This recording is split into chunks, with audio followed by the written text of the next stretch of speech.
आज की इस क्लास में हम लोगों ने नया चैप्टर स्टार्ट करना है। चैप्टर का नाम जैसे मैंने आप लोगों को बताया था परसेंटेज। क्लास नंबर 1 है हमारी इसकी। ठीक है, तो सबसे पहले इसके नाम से ही बात करेंगे, दैट इज़ कि परसेंटेज का मीनिंग क्या है। परसेंटेज का मीनिंग, ठीक है, तो बेसिकली हुआ क्या कि एक वर्ड है पर और एक है सेंट। बेसिकली तो परसेंट वर्ड है, ठीक है, ओवरऑल वैल्यू के लिए परसेंटेज बोल देते हैं। तो परसेंट, पर का मतलब हुआ कि भाई प्रति, प्रति यानी एक ओवरऑल वैल्यू। सेंट का बेसिकली मीनिंग होता है 100, यानी परसेंट का मतलब हुआ 100 के अकॉर्डिंग। यानी कोई भी चीज़ है उसका ओवरऑल 100 के अकॉर्डिंग क्या वैल्यू उसकी होती है।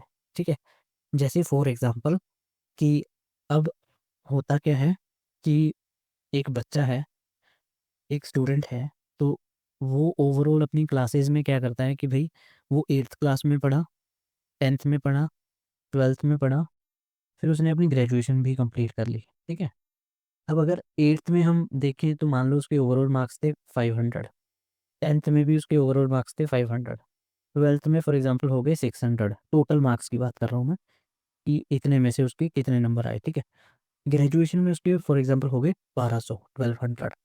तो यानी जो टोटल मार्क्स है वो बढ़ सकते हैं, है ना, बढ़ भी सकते हैं, कम भी हो सकते हैं, बट जो ओवरऑल परसेंटेज जो होगी, ओवरऑल उसकी जो परसेंट होगी वो हमेशा 100 के अकॉर्डिंग होगी।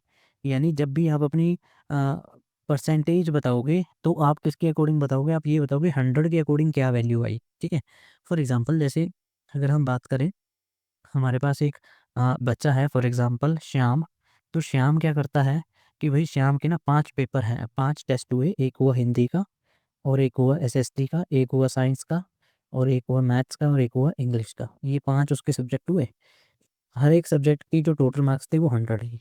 हर एक सब्जेक्ट के कितने हुए, 100। तो यानी उसके ओवरऑल टोटल मार्क्स कितने हुए, 500। ठीक है, अब उसने फॉर एग्जांपल हिंदी में उसने ये 80, एसएसटी में लिए 70, साइंस में लिए 90, और मैथ्स में लिए उसने for example 100 out of 100, English में लिए उसने फॉर एग्जांपल 80। ठीक है, तो ये उसने टोटल मार्क्स लिए। ठीक है, अब ये उसके टोटल बन गए 8 और 7 15 प्लस 10 25 प्लस 10 35 34 प्लस 8 42, यानी उसके कितने मार्क्स बन गए, 420। ठीक है, अब सेम बात हम किसी और बच्चे के लिए भी कर सकते हैं। ठीक है, तो भाई घर पे आया, श्याम घर पे आया, तो श्याम ने बोला कि पापा मेरे आउट ऑफ 500 मेरे कितने मार्क्स आए, 420 आ गए। ठीक है, तो फादर ने पूछा भाई ठीक है, कोई दिक्कत नहीं है, ओवरऑल परसेंटेज बता भाई। ठीक है, ओवरऑल परसेंट बता कितने हुए। तो ओवरऑल परसेंट का मतलब है कि भाई अगर मैं 100 के अकॉर्डिंग देखूं तो बता कितने नंबर आए हैं तेरे, 100 के अकॉर्डिंग बताओ मुझे कितने नंबर आए हैं। ठीक है, तो अब परसेंटेज कैसे निकालेगा श्याम, श्याम क्या करेगा कि भाई जो मार्क्स उसने ऑब्टेन्ड किए हैं, मार्क्स ऑब्टेन्ड जो किए हैं, होल डिवाइडेड बाय जो टोटल मार्क्स हैं उसके, मल्टीप्लाई बाय 100। अब उसने मार्क्स कितने ऑब्टेन्ड किए हैं, कितने आए हैं उसके टोटल 420, और टोटल मार्क्स कितना था 500, मल्टीप्लाई बाय 100। 0 0 0 0 5 पे चला जाएगा, 5 8 जा 5 4, यानी कितने ओवरऑल उसके 84% मार्क्स आए उसके। क्या यहाँ तक क्लियर है सभी को।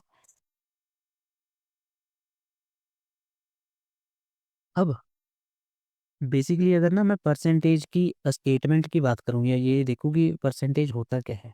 ठीक है, बेसिकली ना परसेंटेज और यू कैन से परसेंट एक ऐसी फ्रैक्शन होती है, इज अ फ्रैक्शन, ये बेसिकली एक फ्रैक्शन होती है whose denominator whose denominator is always 100, is always 100। Percentage का जो डिनोमिनेटर होता है वो हमेशा क्या होता है, डिनोमिनेटर हमेशा 100 होता है, और जो साइन होता है परसेंटेज का दैट इज परसेंटेज। ठीक है बच्चों, क्या यहाँ तक क्लियर है सभी को। ठीक है, अब देखो होता क्या है, जैसे अगर बेसिकली हम ये लगाने की कोशिश करते हैं, मुझे एक बात बताना, जैसे मैंने बोला कि किसी बच्चे के 80% आए हैं, है ना, तो मैं इसको कुछ ऐसे लिख सकता हूँ कि भाई 80 अपॉन 100, यस और नो ऐसे लिख सकते हैं। अब इसको मैं एक और तरीके से समझाने की कोशिश करता हूँ, ठीक है। मैं इसको बोल सकता हूँ कि एक बच्चा है जिसके 80 मार्क्स है आउट ऑफ 100, है ना। ये मैं इसको लिख सकता हूँ बच्चों कि भाई अगर 100 के अकॉर्डिंग देखें तो उसे 80 मार्क्स है। तो अगर मैं बोलूँ कि टोटल मार्क्स 200 थे, तब उस बच्चे के कितने नंबर आए होंगे? 160। यानी मैंने जो टोटल मार्क्स थे उसका डबल कर दिया, तो जो उसके 100 के अकॉर्डिंग थे उसका आप डबल कर दो, यस और नो। अगर मैं बोलूँ कि उसके भाई 500 ओवरऑल टोटल मार्क्स 500 थे, ओवरऑल 500 यानी मल्टीप्लाई बाय 5 किया है, तो ओवरऑल मार्क्स निकालने के लिए क्या करेंगे? मल्टीप्लाई बाय 5 यानी कितने? 400। डन बच्चों? ओके। अब ये परसेंटेज का साइन कहाँ से आया, इसके बारे में थोड़ी सी बात करते हैं, ठीक है। देखो होता क्या है कि अगर ना, जैसे मैंने बोला कि जो श्याम था अभी पिछला करेक्टर हमारा, श्याम के मैंने बोला कि 420 मार्क्स आए आउट ऑफ 500, तो हमने उसको मल्टीप्लाई किया 100 से, ठीक है बच्चों। तो कटिंग करके हमारे पास कुछ वैल्यू आ रही थी, दैट इज़ 84, और मैंने यहाँ पर परसेंट का साइन लगा दिया, यस और नो। एक्चुअली क्या होता है देखो, इसके पीछे का रीज़न क्या है। देखो 420 अपॉन 500, ठीक है, यानी उसके 420 मार्क्स आए आउट ऑफ 500। अब इसको मल्टीप्लाई कर दिया 100 के साथ। बेसिकली इसको 100 के साथ नहीं मल्टीप्लाई करते, इसको ओवरऑल 100 अपॉन 100 के साथ मल्टीप्लाई करते हैं। बट रेयर चांस है कि आप लोगों को ये वाला 100 कोई शो करता है, ठीक है। अब आपने 100 मतलब आपने न्यूमरेटर को भी 100 से डिवाइड कर दिया, आपने डिनोमिनेटर को भी 100 से डिवाइड कर दिया। ये आपको बात पता है कि अगर एक एक्शन न्यूमरेटर पे लग रहा है तो सेम एक्शन डिनोमिनेटर पर भी लगना होता है, ठीक है। तो भाई अब कटिंग के लिए तो हम सिर्फ यही काट सकते हैं, 84। तो ये ओवरऑल वैल्यू बनी कि भाई 84 अपॉन 100। तो अब इसको क्या किया कि भाई इस 100 को एक साइन दे दो, तो उन्होंने बोला इसको साइन कुछ ऐसा दे दो, बस यहाँ से इसकी बात बनी। क्या ये बात समझ में आ रही है बच्चों? डन। ओके। अब देखो इसमें इस चैप्टर का ना यूज़ अभी भी कल हाँ कल क्लास में जब मैंने ये बोला था, तो एक बच्चा कह रहा था कि सर इसके क्वेश्चन ओवरऑल बहुत कम आते हैं। बिल्कुल करेक्ट बात है, उस बच्चे की क्वेश्चन बहुत कम है इसके। बट प्रॉब्लम क्या है कि ये जो चैप्टर है, ये परसेंटेज हर एक आपको चैप्टर में मिलेगा।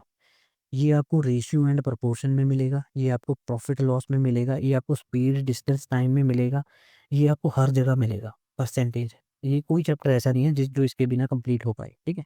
तो इसको पढ़ना ज़रूरी है। परसेंटेज में पढ़ना क्या ज़रूरी है? परसेंटेज में दो चीज़ें इंपॉर्टेंट है, percentage to fraction value. Percentage to fraction कैसे बदलती है, या फिर फ्रैक्शन टू परसेंटेज कैसे बदलती है, फ्रैक्शन टू परसेंटेज, ठीक है। और इसमें सबसे जो इंटरेस्टिंग बात है सेकंड, वो है स्टेटमेंट बेस्ड क्वेश्चंस। इसमें स्टेटमेंट वाले क्वेश्चंस की इंपॉर्टेंस है, स्टेटमेंट बेस्ड क्वेश्चंस। डन बच्चों? क्या मेरी बात समझ में आ गई है यहाँ तक? ओके। अब देखो कुछ परसेंटेज को ना फ्रैक्शन में लिख लेते हैं, ज़्यादा तो नहीं, क्योंकि हमें कुछ की ही रिक्वायरमेंट है। मैं आपको इंपॉर्टेंट इंपॉर्टेंट बता रहा हूँ। तो इम्पोर्टेंट फ्रैक्शन एंड परसेंटेज की जो इम्पोर्टेंट फ्रैक्शन और परसेंटेज कौन कौन सी हैं, तो सबसे पहले 100%, ठीक है, इसको करके देखते हैं। तो 100 के नीचे 100 लगाया बच्चों, पूरी की पूरी कटिंग होगी, यानी 1 वैल्यू है इसकी, ठीक है। तो जहाँ पर आपको 100% दे रखा होगा ना, 100% वहाँ पर आप 1 लिख सकते हो। क्या मेरी बात समझ में आ गई है सभी को? ठीक है। अब फॉर एग्जाम्पल आपको दिया जाए 50%, 50% यानी 50/100, ठीक है। परसेंटेज का साइन हटा के मैंने 100 लिख दिया, तो 0 से 0 कैंसिल, 5 2 1/2। यानी अगर आपको कहीं पर 50% दे रखा हो, आप उसकी जगह क्या लिख सकते हो? 1/2। ये जो ओवरऑल परसेंटेज है ना बेटा, इसका ध्यान रखना, ठीक है। मैं इसमें आपको और इंटरेस्टिंग बात भी समझाऊंगा, बट ये ध्यान रखना कि आप 50% की जगह 1/2 लिख सकते हो, ठीक है। आगे फॉर एग्जाम्पल नेक्स्ट हम चलते हैं 25%। 25%, तो 25/100 हो गया बच्चों, तो ये कितना हो गया? 1/4, ठीक है। नेक्स्ट आ गया 25 के बाद 20%, ये हो गया 20/100, यानी कितना हो गया? 1/5। नेक्स्ट कितना हो गया? 10%, यानी 10/100, cancel out 1/10। Next 5%, 5/100, 1/20, then 75%, which is equal to 75/100, that is 25 3 पे और 25 4 पे, that is 3/4। एंड नेक्स्ट है बच्चों, फॉर एग्जांपल अब मैं इसमें कुछ, फॉर एग्जांपल आप लोगों को दिया जाए 1/3 फ्रैक्शन दी जाए, 1/3 फ्रैक्शन, तो इसको आप ओवरऑल क्या लिख सकते हो, 33 1/3%। ठीक है। नेक्स्ट, अगर फॉर एग्जांपल आपको दिया जाए 2/3 फ्रैक्शन, 2/3 फ्रैक्शन, तो बेसिकली हुआ 66 2/3%। ठीक है बच्चों, डन। अगर आपको दिया जाए 200%, तो आप क्या लिखोगे, 200/100, दैट इज कितना, 2। नेक्स्ट, अगर आप लोगों को दिया जाए दैट इज 16 2/3%, 16 2/3%, इसको लिख सकते हो 1/6। क्या यहाँ तक क्लियर है बच्चों सभी को, सभी ने लिख लिए? ओके, अब इसमें आगे एक पार्ट को समझते हैं। डन, मैं आगे करूँ? देखो, फ्रैक्शन को बहुत अच्छे से तरीके से समझना ना। फॉर एग्जांपल ना, आपको दे रखा हो 25%। फॉर एग्जांपल आपको आपको बोला गया कि एक स्टूडेंट है किशोर, फॉर एग्जांपल एक बच्चा है किशोर, उसके ना एक एग्ज़ाम में नंबर आए 25%। ठीक है। अब मैं ना इसको अलग अलग तरीक़ों से देखूंगा। देखो, इसको मैं लिख सकता हूँ 25/100, यानी मैं बोलूँगा कि भाई जो पेपर था उसमें जो टोटल मार्क्स थे वो 100 थे। ठीक है। और जो ऑब्टेन्ड मार्क्स हैं जो किशोर ने लिए हैं वो कितने हैं, 25 है। यार बेटा, पहला ही होगा। अब एक और चीज़ बोली गई कि ना, एक फॉर एग्जांपल कि एक ना शॉप है, उस पे जो डिस्काउंट है 25% डिस्काउंट है किसी आइटम के ऊपर। ठीक है। तो भाई मैंने बोला कि अच्छा 25% डिस्काउंट, दैट मीन्स 1/4। ये भी लिख सकता हूँ बच्चों में, यस और नो, है ना? अब मैं इस पे ऐसा सोचूंगा कि भाई कि ये उसका जो आइटम है ना, ये उसका कॉस्ट प्राइस है। कॉस्ट प्राइस कितना है उसका, 4 रुपये, फॉर एग्जांपल 4 की जगह 400 भी हो सकता है। ठीक है। ये जो ऊपर वैल्यू है ये उसका डिस्काउंट है। ठीक है। यानी 4 रुपये का वो 4 रुपये कॉस्ट नहीं, सॉरी, सेलिंग प्राइस है कि भाई 4 रुपये उसका सेलिंग प्राइस है। ठीक है। ये उसको 1 रुपये का डिस्काउंट मिल रहा है, यानी ओवरऑल मुझे वो कितने की चीज़ पड़ रही है, 3 रुपये की। क्या मेरी बात समझ में आई? ठीक है ना? अच्छा, अगर तुम्हें ये बोला जाए 50% डिस्काउंट है, तो तुम्हें सिंपल समझ आता है ना कि भाई अगर कोई चीज़ 1000 रुपये की है तो वो कितने में मिल रही है, 500 रुपये में, यस और नो, है ना? मैंने बस उसको जो 50% की डिस्काउंट किया, मैंने उसको 1/2 बोला है। यानी भाई चीज़ 2 रुपये की है, कितने में उसका डिस्काउंट, कितने का है, 1 रुपये उसका डिस्काउंट है। मैं इसको आप लोगों को ऐसे समझा रहा हूँ। डन बच्चों? और इसमें जो नीचे वाली वैल्यू है 4, इसको हम नाम देते हैं ओरिजिनल वैल्यू। कि ये ओरिजिनल वैल्यू है। जो ऊपर वाली वैल्यू है वो अकॉर्डिंग टू स्टेटमेंट है। अगर डिस्काउंट बोला है तो डिस्काउंट, अगर ये बोला है कि प्रॉफिट हो रहा है तो प्रॉफिट, लॉस हो रहा है तो लॉस। ठीक है। वो हम जब क्वेश्चन करेंगे तो ज़्यादा क्लियर होगा। क्या यहाँ तक मेरी बात समझ में आ गई है सभी बच्चों को भी? ओके, रणवीर आपको भी आ गई है समझ बेटे?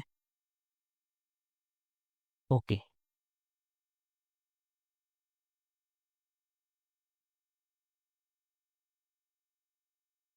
ओके, तो अब इसको थोड़ा सा एनहांस करते हैं क्वेश्चंस के लिए।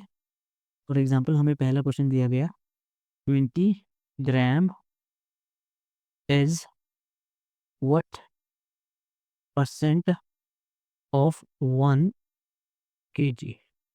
ठीक है भाई, कि 20% बेसिकली कितना हुआ, 20 ग्राम कितना हुआ 1 kg का, कितना परसेंट हुआ 1 kg का। तो सबसे पहले जब भी आपने परसेंटेज निकालनी है या वैल्यूज़ कुछ भी निकालने, तो ये ध्यान रखना कि सेम यूनिट वैल्यूज़ लेनी है। सेम यूनिट की वैल्यूज लेनी है, ठीक है। तो देखो आपको कितना पूछा है, 20 ग्राम, ठीक है, 20 ग्राम पूछा। अब मुझे बताओ कि 1 kg है, यहाँ पर 1 kg दी जाएगी, 1 kg कितने ग्राम के बराबर होता है, 1000 ग्राम्स।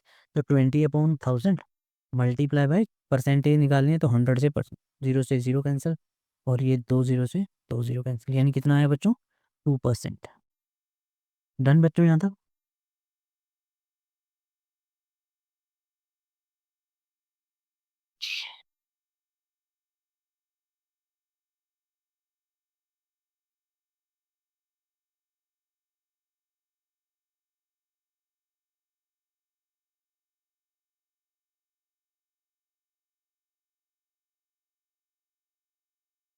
अब ये क्वेश्चन देखते हैं बच्चों, लिखना। अब आते हैं, हाँ जैसे ना हमें बोला जाए कि एक फॉर एग्जांपल आइटम है, उसका जो कॉस्ट प्राइस है वो है 200 रुपीज़, ठीक है। अब प्राइस कितना इंक्रीज किया जाए, प्राइस कितना इंक्रीज किया जाए, कितना परसेंट, कितना परसेंट इंक्रीज किया जाए, दैट जो प्रॉफिट हो वो कितना हो, 20% हो, कितना प्रॉफिट हो, 20%, ठीक है।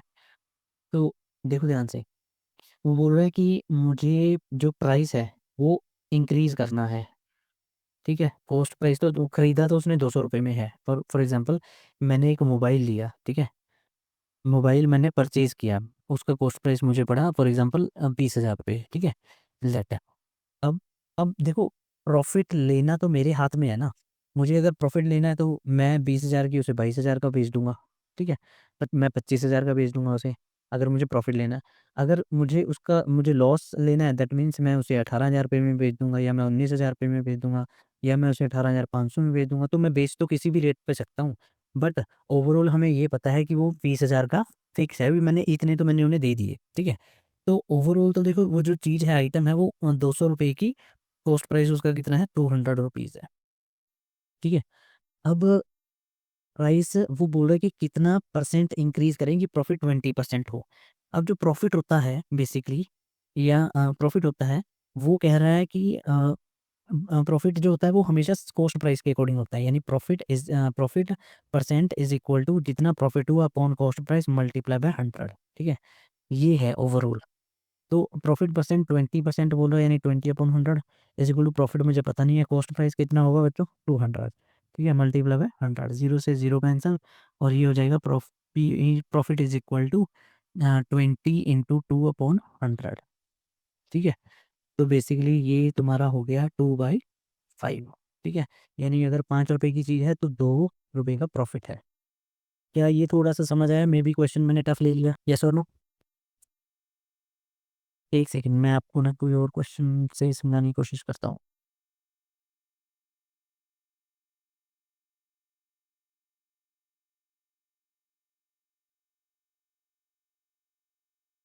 Okay, let us change the question, कुछ और इजी करते हैं।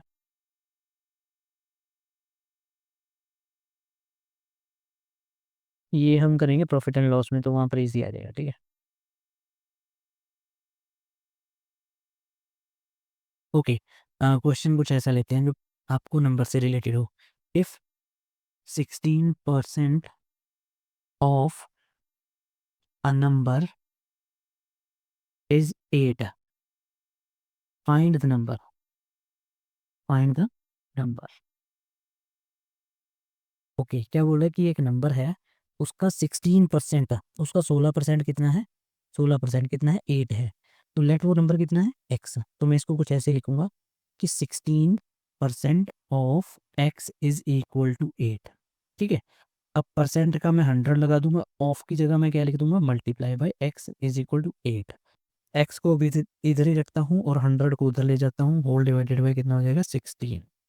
तो 8 टू ज़ा 250, दैट इज वो नंबर कितना है बच्चों, 50। डन हो गया। ओके, अब ओके, गुड गुड। अब इसी क्वेश्चन को एक थोड़ा सा और चेंज कर देते हैं, इस क्वेश्चन में ध्यान देना। अब इस क्वेश्चन को कुछ ऐसे भी दिया जा सकता है, for example if 16% of 40% of a number is 8, then find the number.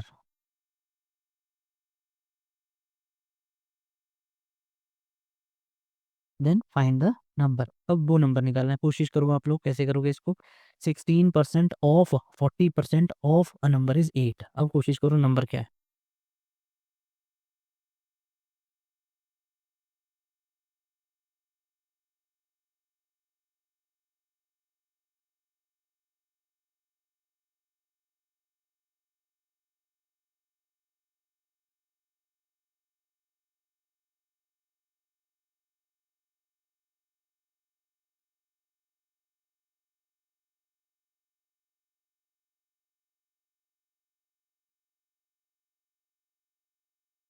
Very good, x is equal to 125। Good answer बच्चे। क्या नाम है?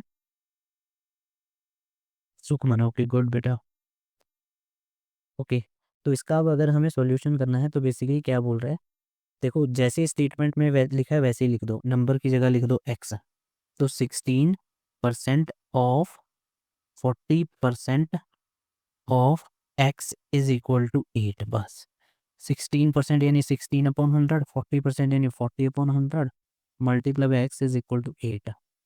अब इसको simply x is equal to क्या जाएगा, 8 × 100 × 100 upon 16 × 40।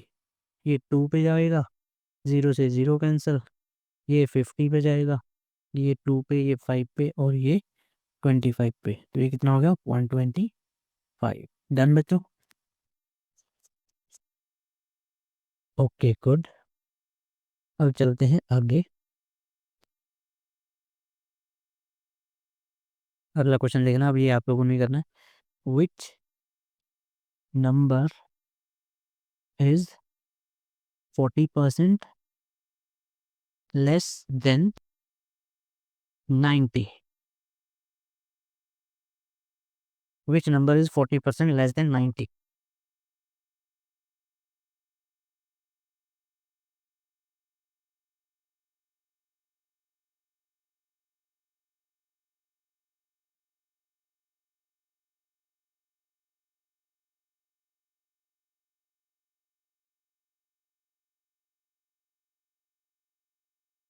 Fifty four. Okay good. क्या नाम है बेटे?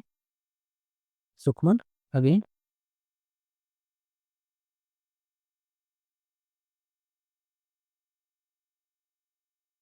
करेक्ट आंसर बच्चे।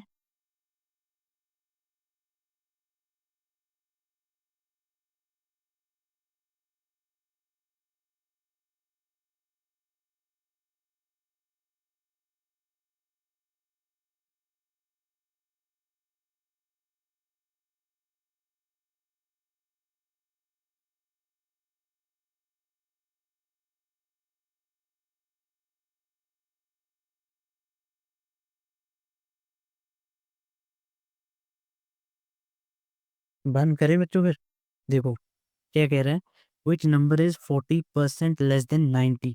कि कौन सा ऐसा नंबर है, कि कौन सा ऐसा नंबर है जो 90 से 90 से 40% लेस है। 90 से 40% लेस। अब इसका दूसरा मतलब क्या हुआ, इसका बेसिकली दूसरा मतलब हुआ कि वो देखो ओवरऑल जो परसेंटेज होती है ना, ओवरऑल परसेंटेज होती है जो, वो हमेशा 100% होती है।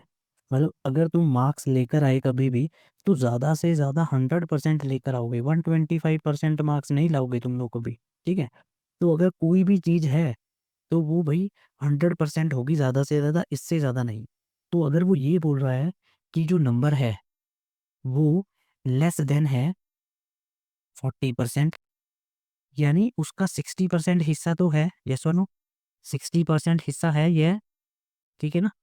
तो हम क्या करेंगे, हम 60% ऑफ 90 निकाल लेंगे बस।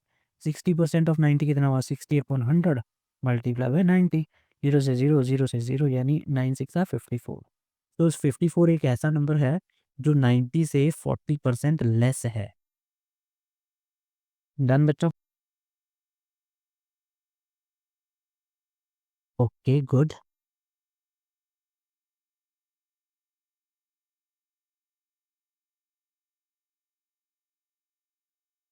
चलो एक क्वेश्चन और लिखना।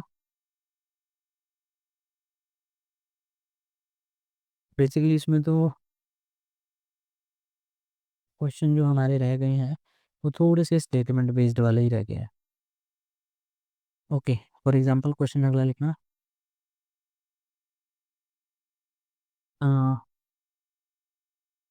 70% of 30 is equal to question mark, बताओ कितना हो गया?